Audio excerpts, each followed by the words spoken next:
diz o Senhor Deus, em que enviarei fome sobre a terra, não de pão, nem sede de água, mas de ouvir as palavras do Senhor. Andarão de mar a mar, e do norte até o oriente.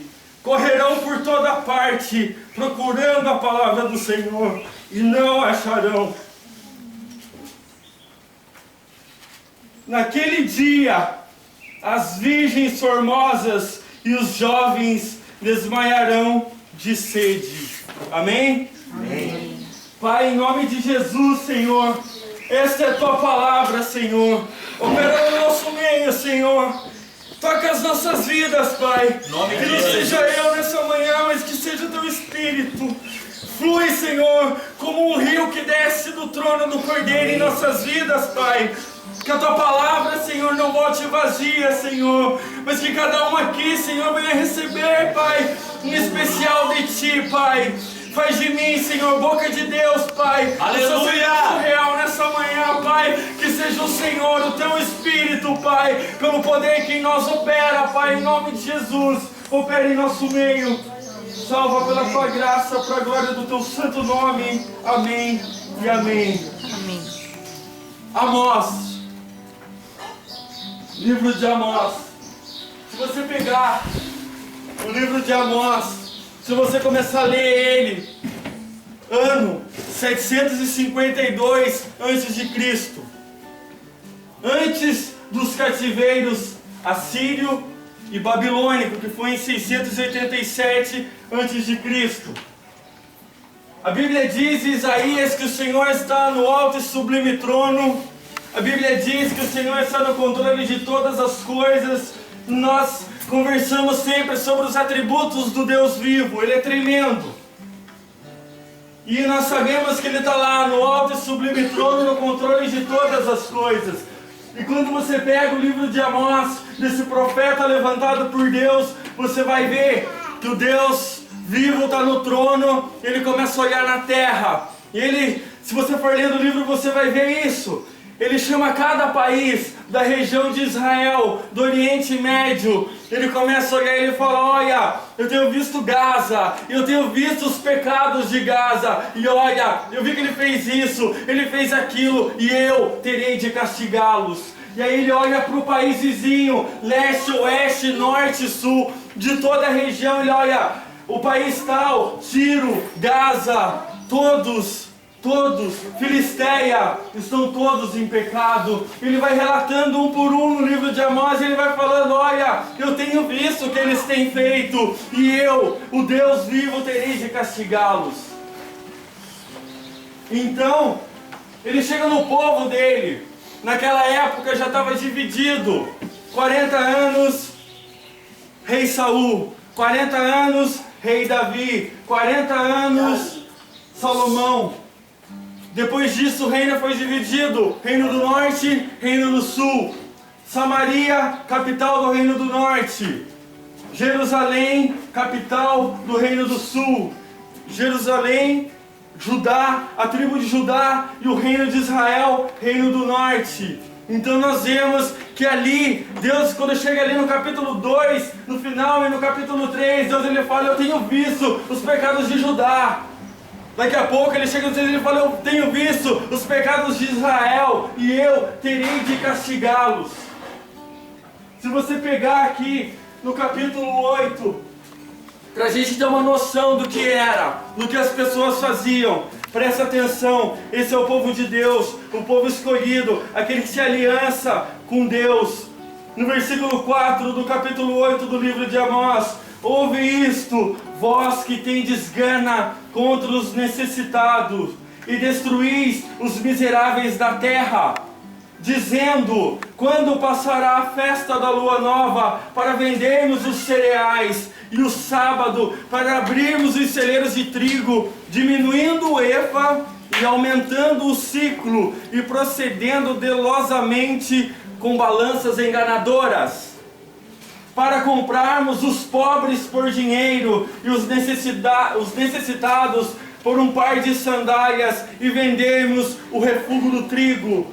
nós vemos que o povo, aquela pequena minoria que tinha economia na mão, tinha prosperidade na época. Se você ler o livro de Amós, você vai ver isso, que aquele povo, apesar de vir de uma pós-guerra civil, eles estavam todo mundo bem. A economia estava alta, como o Brasil é hoje, é a sexta economia do mundo, mas existe uma escala de primeiro, segundo e terceiro mundo, e o Brasil é terceiro mundo, é um país emergente, explorado, onde os pobres são explorados. Era assim naquele tempo, eles eram explorados, o pobre, o próprio pobre dos filhos de Deus, dos escolhidos de Deus. Então, eles torciam para o cara, eles emprestavam dinheiro para o cara. Ó, você está precisando, eu te empresto. Mas o cara, o israelita, ele torcia para que aquele cara não pagasse a conta, o juro crescesse, ele tomasse aquele cara como escravo para trabalhar para ele, para render mais dinheiro para ele. Então nós vemos que um dos pontos que fecha dentro desse livro é a injustiça social. Injustiça social. Esse é um dos motivos que Deus se indigna. E Ele olha, Ele fala, não dá, eu vou ter que castigá-los, porque eles são injustos, porque eles oprimem, eles exploram, eles roubam. Então Deus, Ele levanta um profeta,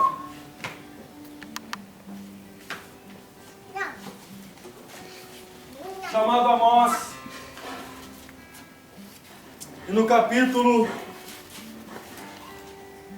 5, no versículo 21, nós vamos ver outro ponto desse livro. Primeiro ponto, a injustiça social. Aborreço, no versículo 21 do capítulo 5, desprezo as vossas festas, com as vossas assembleias solenes, não tenho nenhum prazer.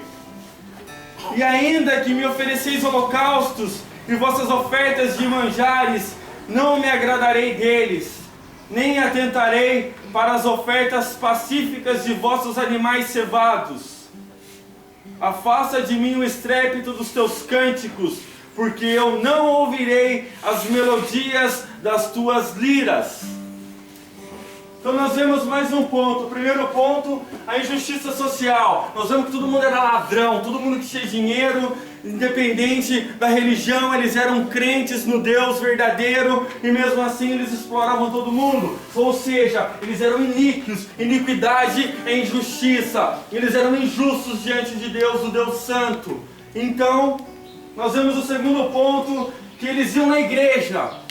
Eles iam adorar ao Senhor. Se você pegar a Bíblia em Gênesis, você vai ver que lá perto de Samaria, passando por Siquém, descendo um pouco ao sul, existia uma cidade, lá onde Abraão levantou o primeiro altar em Gênesis 12:6. E depois Jacó, ele teve um sonho, quando ele fugia de Esaú, ele deita numa pedra, ele arruma uma pedra, ele deita para descansar, então ele tem um sonho, e nesse sonho ele vê as escadas do céu, uma escada que subia e uma escada que os anjos desciam, os anjos subiam e desciam. Ele teve esse sonho, ele viu os anjos do Senhor que subiam e desciam para a batalha espiritual, para arrebentar com os demônios a favor dos crentes. Então, quando Jacó ele vê isso, Juliano, ele vê que Deus estava ali, então ele pega o óleo, ele pega aquela pedra e ele derrama o óleo, ele começa a orar, ele fala, ó Deus vivo, se você for comigo, o Deus de Abraão, do meu avô, de Isaac, for o Deus de Jacó, eu vou dar o dízimo, eu vou ser crente, se o Senhor me der vestes. E ele derrama aquele óleo, ele começa a orar, ele batiza aquele lugar de Betel, que seria, a definição da palavra Betel, é terra do pão, a casa de Deus. Então, Betel ficava no reino do norte. Amós, ele era da tribo de Judá, da cidade de Tecoa, 8 quilômetros ao sul de Belém. E Deus levanta ele. E Betel, na época de 750 a.C., era como se fosse o Vaticano hoje. Era como se fosse o Vaticano. Era a cidade religiosa da época, onde ficavam os sacerdotes, onde tinha um templo, onde tinha a sinagoga, a escola bíblica da época, onde eles estudavam, eles viviam essa falta religião. O profeta Isaías diz no capítulo 29, no versículo 13: este povo honra-me com os teus lábios, mas o teu coração está longe de mim. E era isso que estava acontecendo. Aquele povo, no século 8, ele estava longe de Deus, mas ele tocava, ele cantava, ele pregava, a igreja se reunia, todo mundo sentava bonitinho no banco, passava um gel no cabelo e ia para a igreja, mas não vivia diante de Deus. Só que Deus é Deus, e Ele está no trono, e Ele sabe. A Bíblia diz em Jeremias que Ele esquadrinha o coração, os pensamentos e os rins. Aleluia. Então Deus, Ele olhou do céu, do trono dele, Ele viu o mundo todo corrompido, o mundo todo injusto, o povo dele corrompido, vivendo uma falsa religião. E o segundo ponto do livro de Amós é a falsa religião. É você estar na igreja, é você achar que você está na presença de Deus, é porque você achar que você coloca uma Bíblia, ou porque você lê Bíblia, porque você ora, porque você anda com a turminha da igreja, você é crente. E aí que vem essa palavra: eis que vem dias, diz o Senhor Deus, que enviarei fome sobre a terra, mas não fome de comida, nem sede de água, mas sim de ouvir as palavras do Senhor. Então andarão de mar a mar, de mar a mar, mar da Galileia. Tem um texto, um contexto isso: mar da Galileia, mar morto, do norte ao oriente, que era o mar Mediterrâneo. O que Deus quis dizer? Que vocês vão andar pelo país inteiro de Israel. Vocês vão andar do reino do norte ao reino do sul. Vocês vão para o mar Mediterrâneo. Vocês vão procurar a minha palavra, mas vocês não vão achar. Então, a Bíblia diz que Amós, ele vai em Betel. Ele chega lá, Marcos, tinha um profeta. O nome dele era Amazias, o nome desse cara. E Amazias acusa Amós, porque Amós começa a profetizar. Ele começa a falar: olha, o negócio vai pegar, porque Deus está indignado com vocês. Então, esse cara, ele chama Jeroboão, que era o rei da época. O rei de Judá era o rei Uzias, aquele que era primo de Isaías. E o rei do reino do norte era Jeroboão II. Então Amazias, lá do reino do norte, da cidade de Betel, era o líder dos sacerdotes, o Caifás da época, pastor.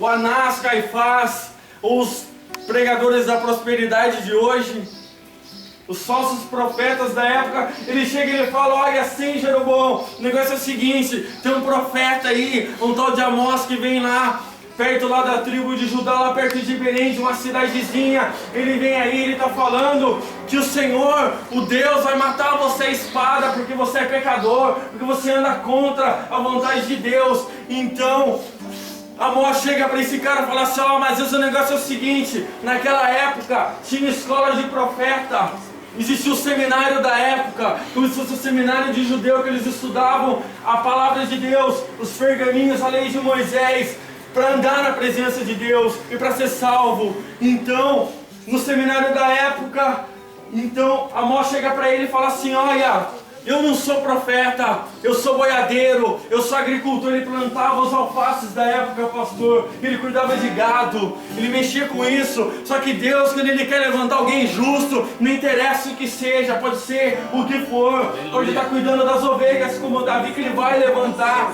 Não é título que leva ninguém à presença de Deus, ou alguém ser usado por Deus. Nós vemos isso no capítulo 7 claramente, Beth. Você pode ler ali no versículo 13 em diante do capítulo 7, que você vai ver isso. Amós chega diante do cara, o sacerdócio real da época, e fala: olha, eu não sou profeta, eu estava lá cuidando das minhas coisas, da minha empresa, dos meus gados, das minhas plantações, da minha agricultura, mas Deus mandou eu aqui. Então nós chegamos no capítulo 8. Eis que vem dias, diz o Senhor, no versículo 11, em que enviarei fome sobre a terra, não de pão, nem sede de água, mas de ouvir as palavras do Senhor. Jesus disse em Mateus 5,6: bem-aventurados os que têm fome e sede de justiça. A injustiça social rola solta. E hoje, no versículo 12, andarão de mar a mar e do norte até o oriente. Hoje nós estamos do lado do mar. Isso foi um dos motivos que eu tive a confirmação dessa palavra para hoje.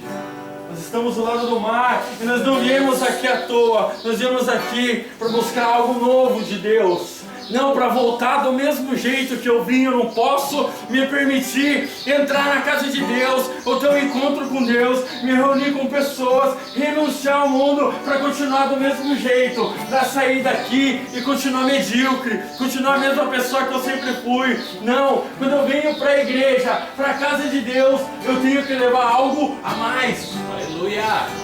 E hoje eu estou aqui na beira do mar e eu posso achar a palavra de Deus, porque aqui tem uma igreja séria reunida, uma igreja que prega a palavra, pessoas que estão dando a cara para bater no mundo espiritual, para viver o Evangelho. Jesus, Senhor. Em nome de Jesus. E hoje nós viemos e nós encontramos a palavra de Deus. A Bíblia diz em Isaías 55, versículo 6: buscai ao Senhor enquanto se pode achar, enquanto está por perto. E é hoje eu posso achar a presença de Deus, porque Ele está aqui. Aleluia! Amém? Oh, glória a Deus. Glória, Senhor. Santo Senhor. O tema do retiro é jovens, porém crentes.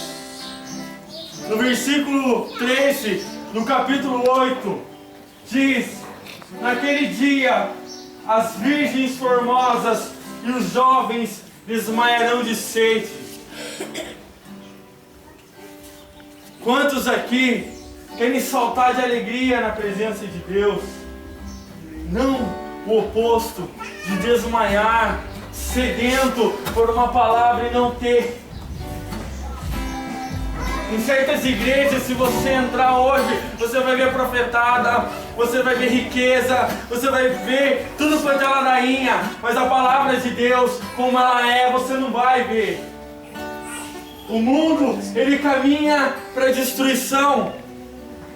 Se você for ver a tua realidade hoje, você trabalha por um governo corrupto e desonesto, onde eles cobram imposto aqui, ali, lá, o tempo todo, onde você trabalha 184 dias para pagar impostos. Isso é a realidade do brasileiro, onde nós somos explorados, os políticos roubam na cara dura, ninguém faz nada, ninguém pode fazer nada, eles manipulam as leis e o povo perece, as pessoas passam fome. O crente também não é diferente, ele também paga imposto, ele também é roubado, todos nós. Mas, como diz no versículo 13, eu quero fazer uma analogia. No capítulo 40 de Isaías, abre a tua Bíblia, antes um pouco, Isaías no capítulo 40, no versículo 30.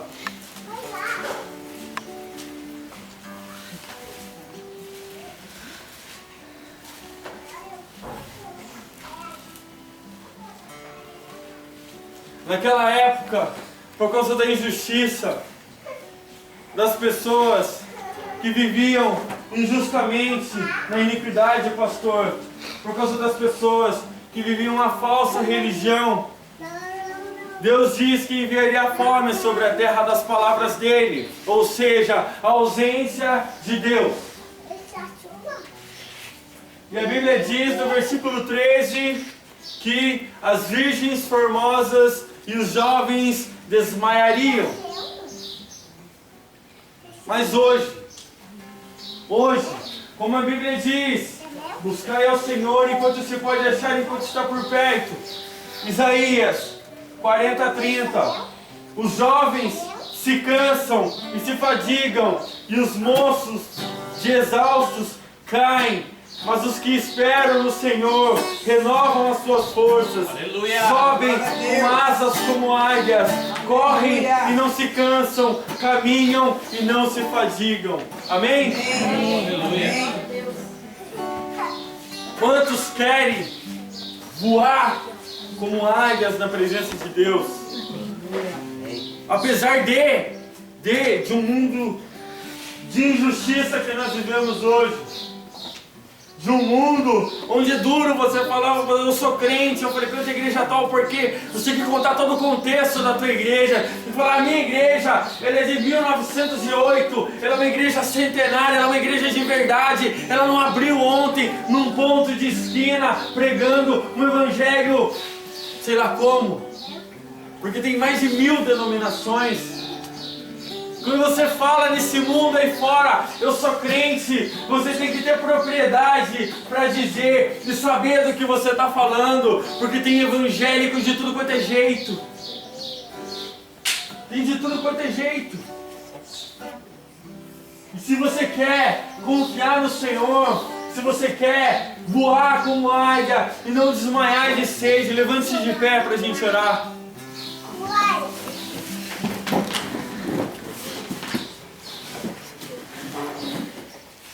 Se cada um de nós estamos aqui, é porque nós queremos algo novo de Deus. Um renovo espiritual. Algo que eu possa tocar. Algo que eu sinta. A Bíblia diz em Provérbios 4,18 que a luz do justo é como a luz da aurora, que vai brilhando mais e mais até chegar o dia perfeito. Eu e você, nós temos que ter uma bagagem a mais espiritual. E cada vez que eu entrar na igreja, como o salmista disse, alegrei-me quando me disseram vamos à casa do Senhor. Que quando eu entrar na igreja, eu pulo de alegria. A primeira campanha de 7 semanas que eu participei, eu entrei na igreja, eu falei, meu Deus, o que eu vou pedir? Eu pensei comigo, eu falei, nossa, eu entrei na igreja. E eu quero passar o resto da minha vida na igreja. E quando eu entrar na igreja, eu quero saltar de alegria na presença de Deus. Eu quero